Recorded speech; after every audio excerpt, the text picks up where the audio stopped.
Paul Bunyan. Tall American Tale. Many years ago, Paul Bunyan was born in the northeastern American state of Maine. His mother and father were shocked when they first saw the boy. Paul was so large at birth that 5 large birds had to carry him to his parents. When the boy was only a few weeks old, he weighed more than 45 kilograms. As a child, Paul was always hungry. His parents needed 10 cows to supply milk for his meals. Before long, he ate 50 eggs and 10 containers of potatoes every day. Young Paul grew so big that his parents did not know what to do with him. Once, Paul rolled over so much in his sleep that he caused an earthquake. This angered people in the town where his parents lived. So, the government told his mother and father they would have to move him somewhere else. Paul's father built a wooden cradle, a traditional bed for a baby. His parents put the cradle in waters along the coast of Maine. However, every time Paul rolled over, huge waves covered all the coastal towns. So his parents brought their son back on land. They took him into the woods. This is where he grew up. As a boy, Paul helped his father cut down trees. Paul had the strength of many men. He also was extremely fast. He could turn off a light and then jump into his bed before the room got dark. Storyteller, Maine is very cold for much of the year. One day, it started to snow. The snow covered Paul's home and a nearby forest. However, this snow was very unusual. It was blue. The blue snow kept falling until the forest was covered. Paul put on his snowshoes and went out to see the unusual sight. As he walked, Paul discovered an animal stuck in the snow. It was a baby ox. Paul decided to take the ox home with him. He put the animal near the fireplace. After the ox got warmer, his hair remained blue. Paul decided to keep the blue ox and named him Babe. Babe grew very quickly. One night, Paul left him in a small building with the other animals. The next morning, the barn was gone and so was Babe. Paul searched everywhere for the animal.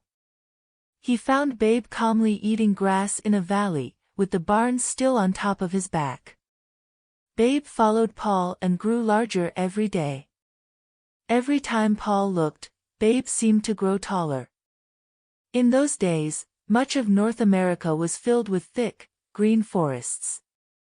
Paul Bunyan could clear large wooded areas with a single stroke of his large, sharp axe. Paul taught Babe to help with his work. Babe was very useful. For example, Paul had trouble removing trees along a road that was not straight. He decided to tie one end of the road to what remained of a tree in the ground. Paul tied the other end to Babe. Babe dug his feet in the ground and pulled with all his strength until the road became straight. Storyteller, in time, Paul and Babe the blue ox left Maine, and moved west to look for work in other forests. Along the way, Paul dug out the Great Lakes to provide drinking water for Babe. They settled in a camp near the Onion River in the state of Minnesota. Paul's camp was the largest in the country. The camp was so large that a man had to have 1 week's supply of food when walking from one side of the camp to the other. Paul decided to get other lumberjacks to help with the work. His work crew became known as the 7 Axe Men. Each man was more than 2 meters tall and weighed more than 160 kilograms. All of the axemen were named Elmer. That way, they all came running whenever Paul called them. The man who cooked for the group was named Sourdough Sam. He made everything except coffee from sourdough, a substance used in making sourdough bread. Every Sunday, Paul and his crew ate hot cakes. Each hot cake was so large that it took 5 men to eat one. Paul usually had 10 or more hot cakes, depending on how hungry he was. The table where the men ate was so long that a server usually drove to one end of the table and stayed the night. The server drove back in the morning, with a fresh load of food. Paul needed someone to help with the camp's finances. He gave the job to a man named Johnny Inkslinger. Johnny kept records of everything, including wages and the cost of feeding Babe.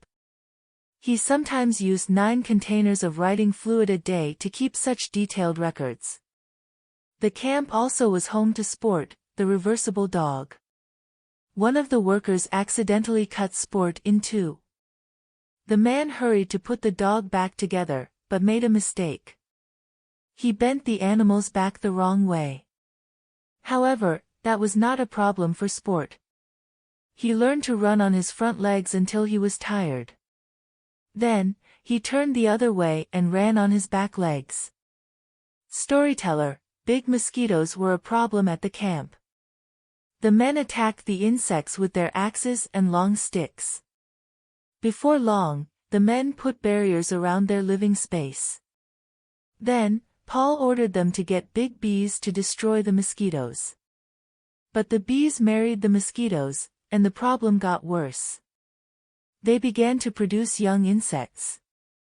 One day, the insects' love of sweets caused them to attack a ship that was bringing sugar to the camp. At last, the mosquitoes and bees were defeated. They ate so much sugar they could not move. Paul always gave Babe the blue ox a 35-kilogram piece of sugar when he was good. But sometimes Babe liked to play tricks. At night, Babe would make noises and hit the ground with his feet. The men at the camp would run out of the buildings where they slept, thinking it was an earthquake. When winter came, Babe had trouble finding enough food to eat. Snow covered everything. Ole the blacksmith solved the problem. He made huge green sunglasses for Babe. When Babe wore the sunglasses, he thought the snow was grass. Before long, Babe was strong and healthy again. One year, Paul's camp was especially cold. It was so cold that the men let their facial hair grow very long. When the men spoke, their words froze in the air. Everything they said remained frozen all winter long, and did not melt until spring. Paul Bunyan and Babe left their mark on many areas. Some people say they were responsible for creating Puget Sound in the western state of Washington. Others say Paul Bunyan and Babe cleared the trees from the states of North Dakota and South Dakota. They prepared this area for farming. Babe the blue ox died in South Dakota. One story says he ate too many hot cakes. Paul buried his old friend there. Today, the burial place is known as the Black Hills. Whatever happened to Paul Bunyan? There are lots of stories. Some people say he was last seen in Alaska, or even the Arctic Circle. Another tradition says he still returns to Minnesota every summer. It says Paul moves in and out of the woods, so few people ever know that he is there. The end.